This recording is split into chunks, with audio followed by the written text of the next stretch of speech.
Bonsoir, désolée si je ne suis pas assez présente sur les réseaux sociaux, mais au niveau skydiving, parachutisme, il n'y a pas grand-chose à dire. Les vacances sont arrivées, il y a eu le 4 juillet aux États-Unis et maintenant la plupart des fournisseurs sont également en vacances, donc il ne nous sort plus beaucoup de nouveautés qui valent la peine de faire une vidéo.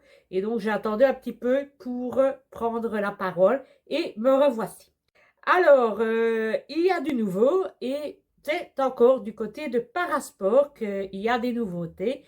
En effet, ils ont fait quelques changements au niveau des altimètres. Comme je vous l'ai dit dans une vidéo précédente, eh bien, les altimètres analogiques, c'est-à-dire à aiguille, ont complètement disparu. Donc, le fameux altimètre aéronaute n'existe plus. Il n'y a donc plus que des altimètres digitaux. Et dans les altimètres digitaux, eh bien, il reste l'Alox qui, lui, ne change pas. Et en ce qui concerne les altissons, eh bien, le Neox 2 et Neox 3 continuent comme par le passé. La grande nouveauté, c'est qu'ils ont supprimé le fameux Altix qui était fort apprécié surtout dans les débutants, puisque c'est vraiment l'altimètre débutant digitaux et qui est fort utilisé en France. Et donc, c'est pour ça que je tiens à en parler ici parce que ça intéresse beaucoup de monde, principalement dans les drop zones parce qu'il est utilisé dès les premières sauts. Pardon. Et donc, je voulais revenir sur les caractéristiques et les différences qu'il y a avec le nouvel altisson qui vient remplacer l'Altix. Et donc, ce nouveau n'est autre que le fameux Héros. Et donc, voyons ce qu'il a de différent et qu'est-ce qu'il apporte de plus par rapport à l'Altix qui, comme vous l'avez compris, est complètement retiré du marché.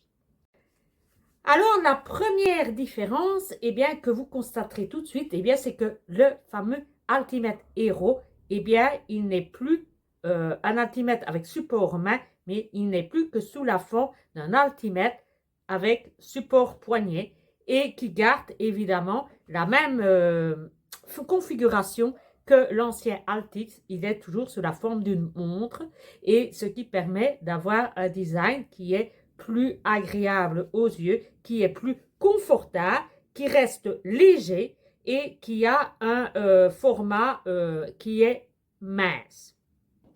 Il est précis, il est robuste et il est fiable. Donc, c'est les mêmes caractéristiques que l'Altix. En fait, il n'y a pas beaucoup de changements. Les gros changements, eh bien, viennent du fait que maintenant, il y a un rétro-éclairage.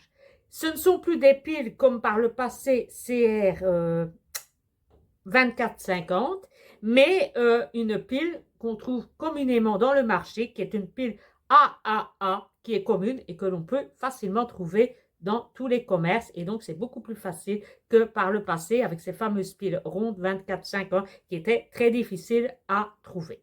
C'est aussi un altimètre qui est résistant à l'eau, qui peut aller jusqu'à 10 000 mètres, qui peut se configurer en mètres ou en pieds et qui peut résister à des températures qui vont jusqu'à le 70 degrés et qui peut aller au niveau négatif jusqu'au moins 25 degrés. Alors, c'est un altimètre qui a une économie d'énergie très appréciée.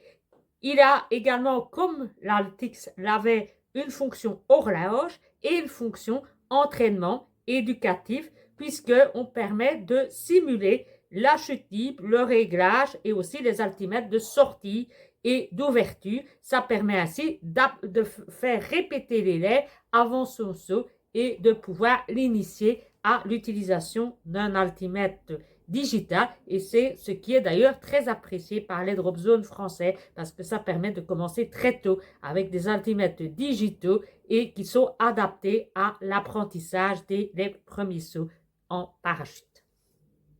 Du stockage, eh bien le stockage, vous avez la possibilité de stocker le dernier saut avec les différents indications qui soient sur le saut, la vitesse, la durée de descente, etc. et les vitesses de descente, etc. Vous avez aussi l'indicateur de chargement de batterie quand la batterie se décharge. Donc ici, ce n'est uniquement des piles. Ce n'est toujours pas un altimètre qui est rechargeable.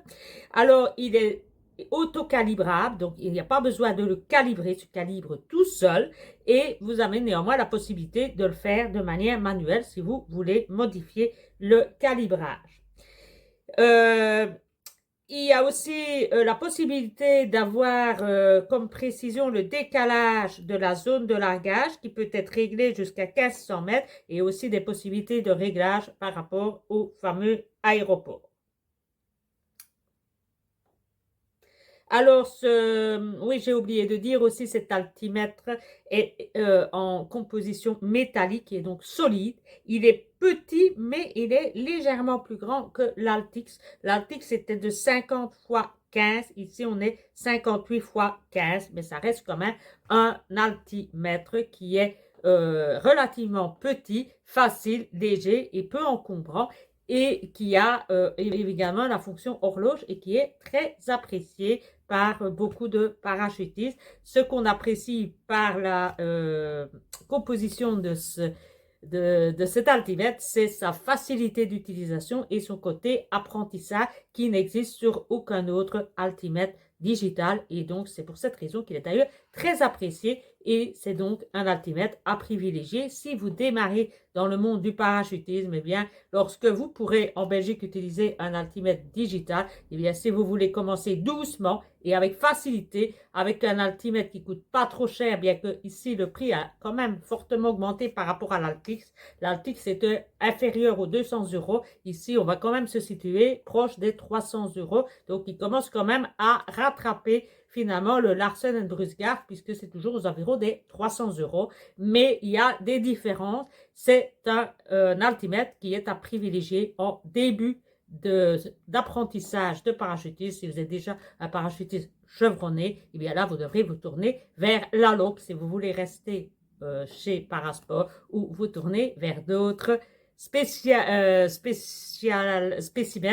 d'autres marques. Et donc, je vous rappelle que c'est donc un altimètre réservé aux jeunes qui débutent, qui sont dans l'AFF ou qui viennent juste de terminer et qui désirent avancer doucement dans des altimètres digitaux, puisque je rappelle qu'en Belgique, on ne peut pas voler avec des altimètres digitaux à l'apprentissage, alors que dans d'autres pays, c'est tout à fait possible. Et donc, c'est évidemment un altimètre de choix si vous voulez commencer doucement dans le monde des altimètres digitaux. Voilà, j'ai oublié de dire que pour le héros, évidemment, il n'y a que les montures montres, et que les montures montres, eh bien, ce sont les mêmes que les Altix. Donc, vous pouvez récupérer vos bracelets Altix pour les placer sur le héros, puisque la configuration est identique. Voilà, j'avais oublié de le dire. Alors, j'ai pas grand-chose d'autre à dire, à part que jusqu'à présent, eh bien, pour l'année 2025-2026, j'ai une équipe qui est certaine d'être parrainée par Multiblue Paradise, et c'est l'équipe franco-belge, mais qui travaille exclusivement côté français, plus que côté belge. C'est l'équipe Cripplet Team que j'accompagne de nouveau pour cette année, et qui va se lancer pour la première fois dans des compétitions outdoor. Jusqu'à présent, eh bien, ils concouraient spécifiquement en soufflerie en VR4, et ils feront leur premier championnat de France ici.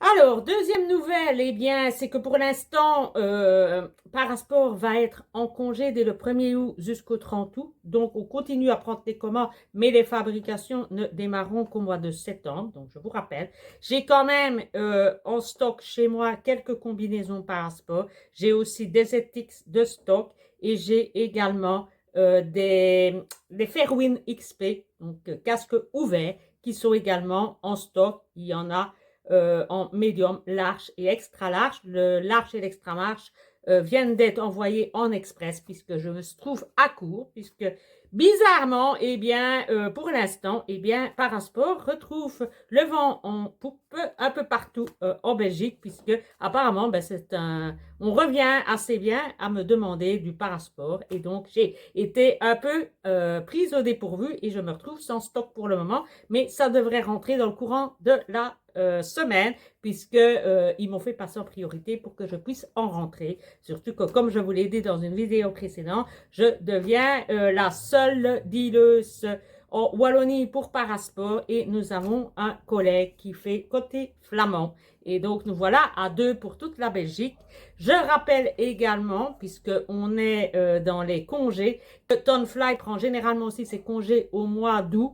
Et donc, attendez-vous aussi qu'il y ait des retards aussi. Si vous êtes en cours d'attente de casque, bien, prévoyez 15 jours de plus pour la arrivée de vos casques. Et si vous voulez faire une commande, eh bien, vous risquez de perdre également 15 jours parce qu'ils vont être en vacances et à ce moment-là, tout est à l'arrêt. Donc, dépêchez-vous avant le 1er août si vous comptez faire une commande auprès de Tonfly. Du point de vue des dealers de Tonfly, eh bien, vous l'aurez remarqué, et malheureusement, on peut dire malheureusement, eh bien, beaucoup de dealers ont quitté le marché et donc il y en a de moins en moins. En Belgique, j'ai commencé, en ce qui concerne le TFX, à être toute seule en 2019, puis par la suite est venu sur le marché également, côté flamand, un représentant dealer TFX et malheureusement, eh celui-ci s'est retiré également et donc pour l'année 2025-2026, je me retrouve dorénavant de nouveau toute seule pour toute la Belgique pour gérer la fameux TFX. Et il faut également noter que du côté du Luxembourg, il n'y a toujours aucun représentant TFX et donc je suis à votre disposition. Et alors, en ce qui concerne le reste de la gamme Tonfly, eh bien, c'est également le même problème, puisqu'en Belgique, il existe pratiquement plus de dealers, à l'exception de moi, pour le Tonfly, la gamme complète, et c'est la même chose côté Luxembourg. Alors, le même problème se produit avec le Parasport, puisque le Parasport, eh bien, malheureusement, eh bien, nous ne sommes plus que 2 sur le territoire belge. Nous sommes divisé le territoire en 2 en fonction des langues, et donc vous avez un représentant néerlandophone et un représentant francophone qui n'est autre que moi-même. Alors, ben, on fait de notre mieux pour vous servir et donc on reste tous les deux à votre disposition comme les 2 derniers représentants de la gamme Parasport et pour moi du fameux TFX puisque je suis la dernière revendeuse de TFX en Belgique et je reste à votre disposition pour la Belgique, le Luxembourg et l'Allemagne.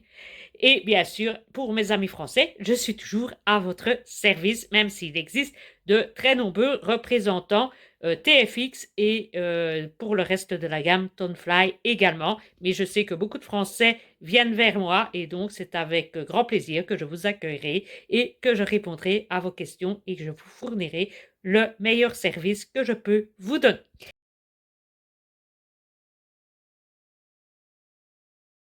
Et nous avons aussi d'autres projets que l'on vous proposera dans les prochains mois. Et il y a aussi quelques petites surprises que vous découvrirez le moment venu aussi.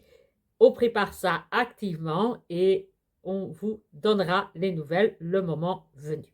Voilà, je ne me fais pas plus long, j'ai rien d'autre à dire. Si j'ai des nouveautés, eh bien, je vous les dirai. En attendant, je vous souhaite d'excellentes vacances. Profitez bien de vos sauts. Je ne sais pas si en Belgique vous pourrez en profiter beaucoup, vu le temps tel qu'il est ces dernières semaines. Et donc, ben, si c'est pas ça, ben, si vous avez la chance de voler dans d'autres pays où le temps est favorable, ben, tant mieux pour vous et bon saut à vous. Soyez prudents. Et si ce n'est pas le cas, que vous êtes en Belgique, ben c'est peut-être le moment aussi de faire autre chose et de profiter des souffleries où le soleil est toujours au rendez-vous. Voilà, je vous dis à bientôt et à la prochaine sur les drop zones, mais également dans les souffleries. À bientôt les amis!